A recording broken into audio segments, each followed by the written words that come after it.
Bonjour à tous, j'espère que vous allez bien. Moi, je suis super content de vous retrouver aujourd'hui pour le premier pod foot de la chaîne. Donc, c'est un podcast qu'on va faire régulièrement pour essayer d'analyser un petit peu les dossiers chauds du foot.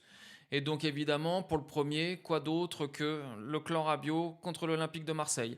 Donc, on va faire le point un petit peu sur ce qu'on sait, sur ce qui s'est passé, sur ce qu'on sait aujourd'hui. Et évidemment, restez bien jusqu'à la fin de la vidéo car je pense avoir un avis un peu différent de ce qu'on peut lire sur les réseaux sociaux, de ce qu'on peut discuter avec les supporters d'équipe et tout. Donc n'hésitez pas à me donner votre avis à la fin dans les commentaires, ça me fera super plaisir et puis ça me permettra d'échanger avec vous. Donc voilà, donc aujourd'hui si on revient sur le dossier, ce qu'on sait, c'est que tout a démarré donc à la fin du match Rennes-Marseille, donc match qui a eu lieu pour la première journée de championnat de la saison 2025-2026. Donc déjà pendant le match, on avait vu un peu les Marseillais nerveux. Alors je ne sais pas si vous vous souvenez de la saison dernière, mais déjà Marseille était comme ça la saison dernière. Très nerveux dans son foot. Dès qu'il y a une petite altercation, ça monte très vite en pression. Donc c'est quelque chose qu'on a vécu l'année dernière et qu'on a retrouvé dès le premier match. Donc évidemment, on ne va pas revenir sur le déroulé du match. Marseille a perdu 1-0 contre Rennes à 11 contre 10 dans les dernières minutes du match. Alors, il faut aussi savoir une chose. Rennes, aujourd'hui, je pense que ce sera une équipe à suivre pour cette saison. L'équipe est plutôt attrayante. Il y a des joueurs très intéressants à beaucoup de postes. Et je pense que beaucoup d'équipes vont perdre des points à Rennes cette saison.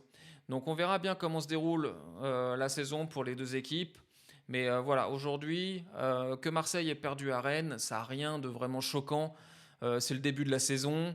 Voilà, ça arrive, il n'y a pas de problème là-dessus. Toujours faire attention parce que les supporters marseillais ont souvent la tendance à partir très vite dans les tours. On se voit déjà champion de France, on se voit déjà en parcours en Ligue des Champions. Donc voilà, donc prenez le temps, il y a eu quand même beaucoup de changements encore dans l'équipe, il y a eu beaucoup de transferts, donc voilà, il faut le temps que l'équipe se mette en place, et encore une fois, ça retire rien non plus à la très belle équipe de Rennes, qui je pense pourra faire de très belles choses cette année. Donc à la suite à ce match-là, on a appris qu'il y a eu une altercation entre Jonathan Rowe et Adrien Rabiot dans les vestiaires. Donc, ce qui se dit, c'est qu'Adrien Rabiot aurait porté un jugement plutôt dur sur Jonathan Rowe, lui reprochant le manque d'effort, le manque de repli défensif, le manque d'engagement dans le jeu. Jonathan Rowe n'a pas vraiment apprécié. Lui, il a même plutôt considéré qu'il avait fait ce qu'il fallait. Donc aujourd'hui, il n'avait pas compris les reproches. Après, on ne sait pas trop ce qui s'est passé, comment que ça a pu grimper, mais on sait qu'il y a eu, eux se sont rapprochés, il y a eu un front contre front. Je pense qu'il y a eu aussi des actes, une claque, un coup, on ne sait pas trop ce qui s'est passé. C'est encore une fois, tout vient des journalistes, mais personne n'était dans le vestiaire. Aucun joueur aujourd'hui n'a parlé de ce qui s'est passé. Je pense que l'Olympique de Marseille a verrouillé la com, donc on n'entendra personne, à part peut-être les joueurs qui sont partis, on n'entendra personne dire quoi que ce soit sur la situation à Marseille. Donc voilà, donc si on revient à la situation, donc Adrien Rabiot, Jonathan Rowe se sont attrapé le col, on va dire. Il y a quand même eu intervention des vigiles du club. Il y a un joueur qui s'est évanoui. Alors, est-ce qu'il s'est évanoui parce qu'en état de stress et puis voilà. Est-ce qu'il s'est évanoui parce qu'il était à côté et puis qu'il s'est pris un coup sans le vouloir? Encore une fois, la com côté marseillais est complètement bouclée, donc on n'en saura pas grand-chose. On sait que le coach est arrivé, le directeur sportif est arrivé, et ils ont tous décrit une scène complètement surréaliste. Donc à la fin du match et donc dans le vestiaire, De Zerbi est venu pour faire une conférence de presse d'après-match, donc ça c'est quelque chose de normal, et il est revenu évidemment sur ce qui a été fait et ce qu'il a vu dans le vestiaire. Donc là, il a quand même utilisé des mots assez forts, donc je vais vous montrer un petit peu ce qui a été dit. Aujourd'hui, De Zerbi, c'est le club est au-dessus de tout. Donc ça, déjà, ça veut dire qu'ils veulent essayer de mettre l'institution au-dessus des choses. Il faut rappeler qu'il a également dit qu'il se serait cru dans un pub anglais. En gros, j'ai vu deux mecs bourrés se taper sur la tronche à la fin d'un match. Voilà, donc, sauf que les deux mecs bourrés, c'était deux joueurs de foot qui étaient sur le terrain 5 minutes avant. Donc voilà, ça a quand même été des mots assez forts.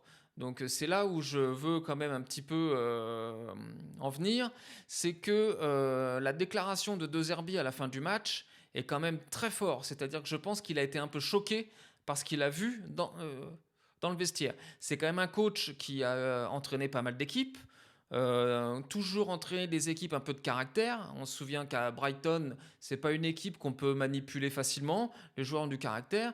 Et encore une fois, c'est la première fois qu'ils voient ça.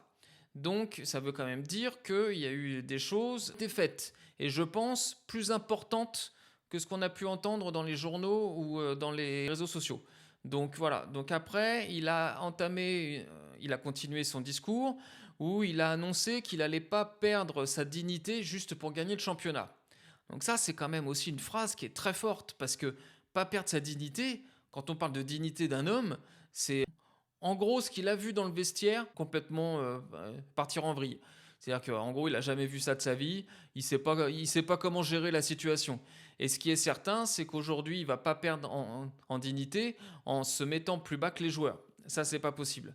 Donc De Zerbi a continué sa conférence de presse.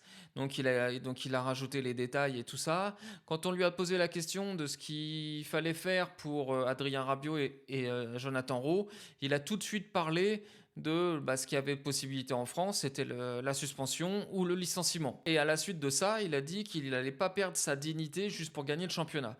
Donc en gros, pour lui, les deux joueurs, ils sont out. Là, c'est clair par rapport à ce qu'il a vu dans le vestiaire, les deux joueurs sont out. Alors on savait déjà que Jonathan Rowe était quand même un petit peu sur le départ à ce moment-là. Donc c'est surtout le côté Adrien Rabiot qui pose un peu plus de problèmes et surtout qui pose de réelles questions. Pablo Longoria en a parlé le lendemain, je crois, où il a parlé d'un incident incroyable, violent et agressif. C'est du jamais vu au club. Alors moi, je ne sais pas qui a raison, qui a tort. J'étais pas là. Mais pour qu'un dirigeant parle d'un incident incroyable, violent et agressif, c'est qu'on en est quand même. On a dépassé le stade de la claque. Ça peut pas être autrement. Ça peut pas être autrement. À ce niveau-là, ça peut pas être autrement. Sinon, il n'aurait jamais parlé d'un incident incroyable, violent et agressif. C'est pas possible. Donc je pense qu'on a largement dépassé le niveau de la claque. Et c'est peut-être pour ça aussi qu'un joueur a perdu connaissance et tout ça. On ne sait pas trop. Ça se trouve, ça a été un carnage pas possible dans le vestiaire. On ne sait pas. Donc on saura peut-être d'ici quelques temps. On verra. On verra tout ça. En tout cas, on a appris donc le lendemain du match que les deux joueurs étaient mis à pied. Donc les deux joueurs virés du groupe, Adrien Rabiot, Jonathan Rowe. Donc en gros, De Zerbi veut plus en entendre parler. Donc ça, on peut complètement le comprendre. Moi, sincèrement, j'ai trouvé que cette décision était très bonne. Moi, je trouve que quand tu as deux joueurs qui en viennent aux mains, deux joueurs de la même équipe, en viennent aux mains, au bout d'un moment, il faut prendre des décisions et hop, tu les vires. Donc ok, il n'y a pas de souci là-dessus. Là où ça commence à être, où ça a évidemment pris de l'ampleur, c'est que derrière, évidemment, on touche à Adrien Rabiot. Donc dès qu'on touche à Adrien Rabiot, on arrive tout de suite sur qui? Véronique Rabiot. Donc ça, on sait, elle est comme ça, on la connaît. Alors les Marseillais la connaissent peut-être pas encore très bien, mais allez discuter avec les Parisiens et vous allez comprendre tout de suite quelle vision ils ont de la mère Rabiot. Évidemment, interview dans la presse, évidemment, elle a tout balancé sur les réseaux sociaux auprès des journalistes, tout ce qu'elle fait comme d'habitude. Donc c'est très simple. La méthode Véronique Rabiot, c'est dézinguer tout ce qui est président, directeur sportif, et toujours faire une comparaison entre un coéquipier et son fils. Toujours. Donc à Paris, c'était très simple. Elle avait dézingué Nasser et puis c'était Enrique à l'époque. Donc voilà. Là, elle a dézingué Pablo Longoria et puis Benatia en disant qu'ils étaient incompétents, qu'ils avaient des égos surdimensionnés, que c'était la catastrophe, qu'elle pensait avoir vécu le pire à Paris et que finalement le pire c'est à Marseille. Alors le pire à Paris, ça c'est quelque chose qui fait quand même toujours rire. Adrien Rabiot, il faut quand même se rappeler, il a signé son premier contrat pro en 2012 avec le PSG, il avait 17 ans.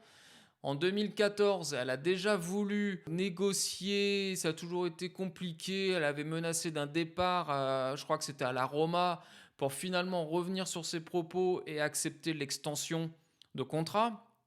Surtout qu'à cette époque-là, il ne faut pas oublier, les contrats du PSG, c'était des contrats évolutifs. C'est-à-dire que plus tu restais dans le temps, plus tu gagnais en salaire.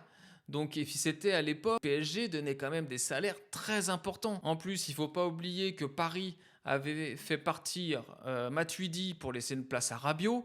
Donc beaucoup de choses ont été faites.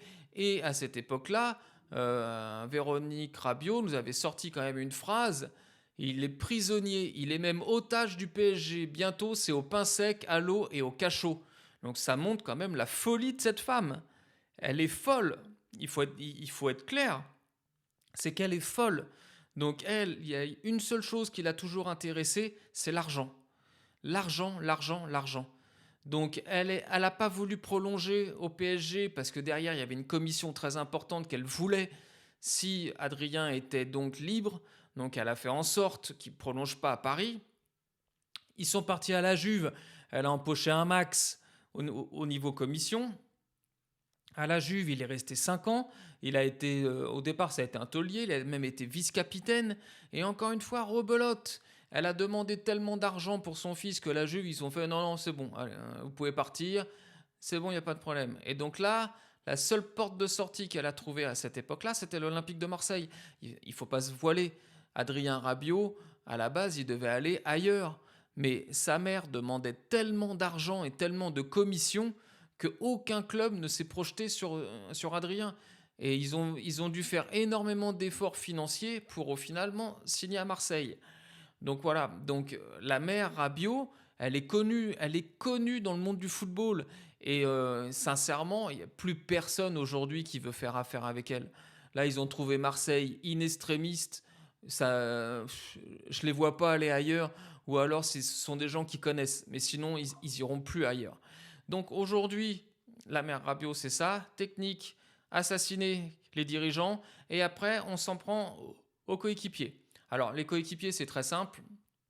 Au PSG, elles s'en étaient pris un Neymar.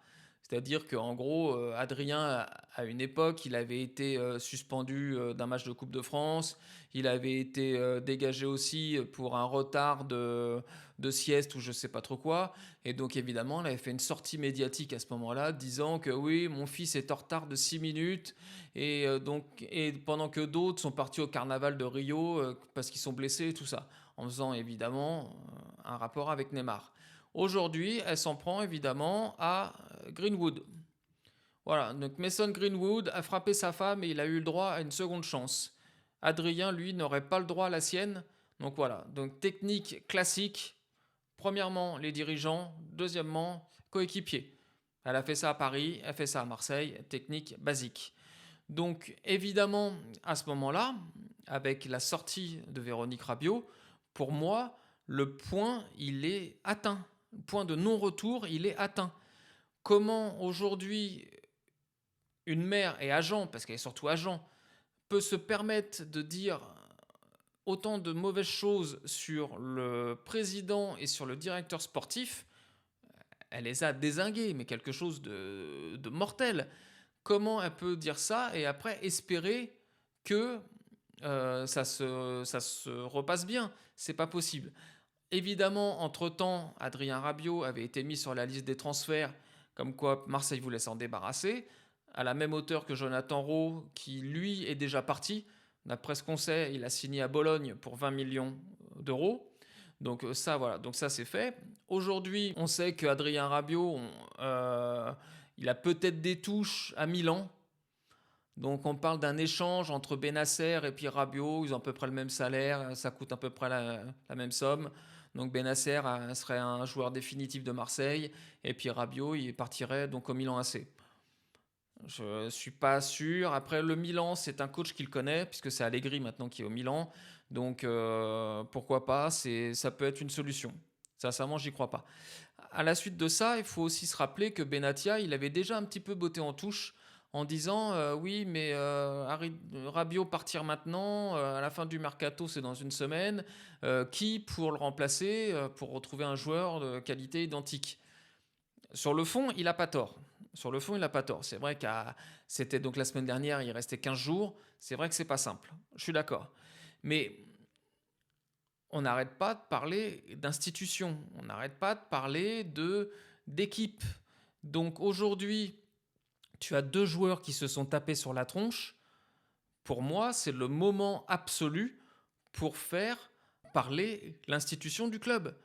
Si tu as 2 joueurs et que tu les laisses encore jouer, bah, c'est qu'il y a un problème. Surtout que De Zerbi, il parle qu'il faut avoir des couilles, comme il dit. Il faut avoir des couilles sur le terrain. Donc lui, il doit avoir des couilles en conférence de presse et puis surtout vis-à-vis de ses joueurs. Donc aujourd'hui, tu as 2 joueurs qui se sont tapés sur la tronche. Il y en a un qui est tombé dans les pommes. Il y a les vigiles qui sont intervenus. Longoria qui parle d'une scène de violence extraordinaire, incroyable. Donc la base de tout, c'est bon, bah écoutez les gars, vous avez fait votre taf, merci, au revoir. Mais là, votre comportement de gamin, c'est mort. Donc voilà, donc ça, la première décision de les suspendre, moi je trouve ça très bien. Les avoir mis en vente, je trouve ça très bien aussi. Là où maintenant ça va me poser un petit problème, c'est par rapport à la déclaration de De Zerbi d'hier.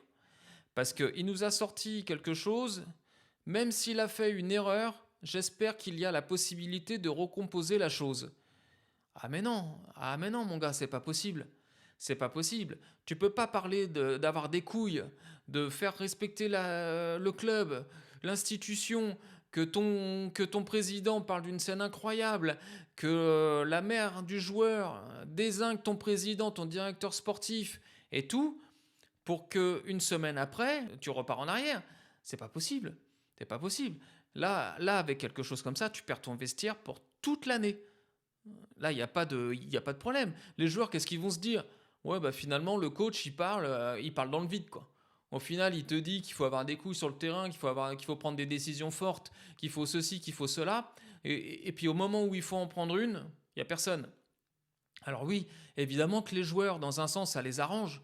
Si Rabiot reste, il garde déjà un coéquipier d'un niveau plutôt bon. Et en plus, tranquille derrière. Tranquille. C'est-à-dire qu'ils pourront faire ce qu'ils voudront. De Zerbi, il aura perdu son vestiaire. Ah ben, ça peut pas être autrement. Et puis, quelle image tu donnes vis-à-vis de ton président? Attends, ton président, il s'est fait déglinguer par la mère Rabiot. Et aujourd'hui, tu dis lors d'une conférence de presse, oh, finalement, s'il y a possibilité de le garder, je veux bien le garder. Mais attends, c'est pas possible ça. C'est pas possible. Et surtout qu'en plus, d'après les échos, Longoria et puis Benatia, ils n'étaient pas au courant de la sortie de Zerbi. Ils savaient pas qu'il allait dire ça. Donc là, c'est pas possible. Ça veut dire qu'en gros, tu perds en plus l'appui de ton président. Alors oui, ça va sans doute être bien dans un sens parce qu'évidemment, tu gardes un joueur qui est important. Mais, oui, mais l'institution, c'est où? Il faut quand même se rappeler que De Zerbi, c'était la semaine dernière, il a pris l'exemple du PSG. Il a parlé du PSG comme quoi Paris s'était séparé des mauvais caractères, des brebis galeuses, les Verratti, les Neymar et tout ça, pour que le vestiaire soit totalement acquis à la cause du foot. Ah oui, mais si tu dis ça la semaine dernière et que tu changes d'avis une semaine plus tard, bah tu perds totalement la crédibilité. On peut prendre l'exemple de Luis Enrique. Luis Enrique, depuis qu'il est arrivé, il a un seul et unique discours.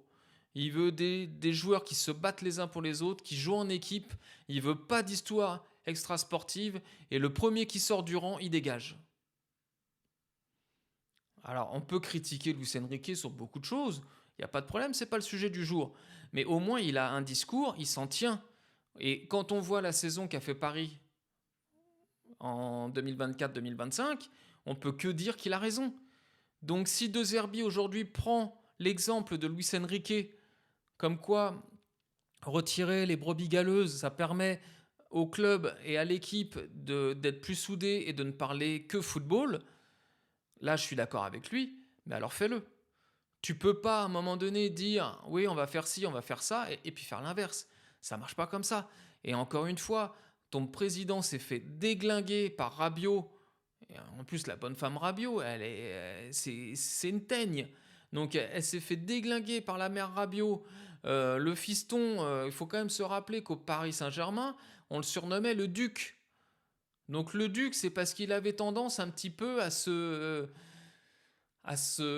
comme on dit, à mettre le pif en l'air, quoi. Donc non, non, non, non, non. Aujourd'hui, tu peux pas te permettre. Alors oui, Rabiot sera peut-être une perte importante pour l'Olympique de Marseille sur la saison qu'ils ont à faire, mais au pire, vous irez chercher quelqu'un au mercato d'hiver. On ne sait pas. Mais aujourd'hui, il faut rompre ça. Tu peux pas te permettre d'avoir dit tout ce que tu as dit et puis revenir en arrière une semaine plus tard. C'est pas possible. Là, c'est pas possible. Encore une fois, je le dis et je le répète, tu vas perdre tout ton vestiaire. C'est pas possible. Donc surtout que De Zerbi, il a l'air d'avoir du caractère. Bah oui, mais il faut avoir du caractère dans toutes les situations. Il faut pas juste jouer son coq quand tout va bien et que t'en as un qui est un petit peu moins couru que les autres. Non, non, c'est pas ça. C'est que le jour où t'en as deux qui se tapent sur la tronche à un tel point que ton président, il est limite traumatisé, bah, c'est là où il faut agir. Surtout qu'en plus, il a l'appui de Longoria, Benatia et même McCourt. Donc, vas-y. C'est-à-dire que même si tu loupes ta saison à cause de ta décision de pas garder Rabiot, t'es soutenu par ta hiérarchie. C'est pas grave. C'est pas grave. Et encore une fois, il restait à cette époque-là 15 jours pour essayer de trouver quelqu'un. Tu peux trouver peut-être des joueurs intéressants dans le championnat français qui voudraient venir à Marseille. Attends, moi je suis désolé, mais il y a quand même des profils aujourd'hui dans le championnat français ou dans des équipes un petit peu moins huppées en Europe qui sont super intéressants, qui sont peut-être même meilleurs que Rabiot, parce que Rabiot, on peut dire tout ce qu'on veut, mais c'est quand même pas le joueur de dingue. Moi, je sais toujours pas ce qu'il fait en équipe de France. C'est ce que je me dis. Aujourd'hui, pour qu'un Adrien Rabiot soit en équipe de France au milieu de terrain, c'est qu'on n'a personne. On n'a personne. Depuis qu'on a perdu Kanté, Pogba et Griezmann, on a Adrien Rabiot. Moi, je suis désolé, mais c'est pas possible. Alors là, le level, il est parti au quatrième sous-sol. C'est pas possible. C'est pas possible de passer de ce milieu-là à Adrien Rabiot. Moi, je ne le porte pas dans mon cœur, ça c'est une certitude. Je ne trouve pas que ce soit un footballeur exceptionnel. Je trouve qu'il est surcoté dans beaucoup de domaines. Alors oui, il a des qualités, il est grand, il est athlétique, techniquement il est plutôt intéressant. Mais encore une fois, c'est pas un joueur de ouf. C'est pas un joueur de ouf. Et puis il commence à vieillir un petit peu, Pépère là. Donc, euh, donc voilà. Donc moi aujourd'hui, je dis à De Zerbi, fonce mon gars, t'es dans la bonne idée. Tu dois lâcher Rabiot. Rabiot doit partir de l'Olympique de Marseille. C'est pour le bien du club. Si vous voulez une institution forte, il faut des décisions fortes. Si vous revenez en arrière à chaque fois que vous voulez faire quelque chose de fort, vous allez vous ramasser. C'est pas possible. Aujourd'hui à Marseille, il y a des joueurs qui ont du caractère, il y a des joueurs qui sont même parfois un peu léger, on va dire, question mentale, il faut que tu montres l'exemple. Si tu veux qu'une équipe te suive, il faut que tu montres l'exemple. Qu'est-ce qui s'est passé à Paris? Évidemment, je prends l'exemple du PSG parce que c'est l'équipe du moment. Mais qu'est-ce qui s'est passé à Paris? Quand ils ont signé des Neves, quand ils ont signé des Pacho, personne connaissait. Personne connaissait. Et ils se sont tous focalisés sur la personnalité du coach. Et ça les a fait grandir. Donc en gros, c'est ça qu'il doit faire. Le mercato de Marseille, il est intéressant. Ils peuvent faire quelque chose. Je ne dis pas qu'ils vont tout gagner, ce non, j'y crois pas.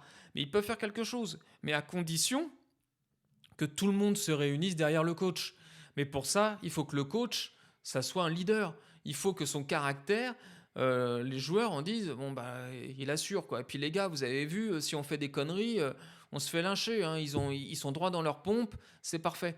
C'est comme ça qu'il faut agir. Donc voilà, donc ça c'est mon avis. Moi je pense qu'aujourd'hui l'Olympique de Marseille doit dire au revoir à Adrien Rabiot. Dites-moi ce que vous en pensez dans les commentaires. Si vous avez des sujets que vous aimeriez qu'on discute, n'hésitez pas aussi à le dire, ça peut être super sympa. J'essaierai de faire des vidéos assez souvent sur PodFoot, donc pour parler un petit peu de l'actu chaude. Évidemment, il y aura d'autres vidéos sur les avant-matchs et puis les après-matchs. Alors évidemment, moi, ma ligne, c'est le Paris Saint-Germain. Je suis parisien, je suis né à Saint-Germain-en-Laye. Donc évidemment, moi, ma ligne, ça sera ça. Sinon, j'essaierai de parler aussi d'autres matchs, de grosses affiches, de plein de choses comme ça. Donc voilà, n'hésitez pas, laissez-moi un commentaire, un petit like, abonnez-vous, n'hésitez pas à mettre la cloche. Et puis on enchaînera, on essaiera d'avoir des vidéos super sympas. Et puis encore une fois, si vous avez des choses à dire, n'hésitez pas. Allez, ciao, ciao les mecs!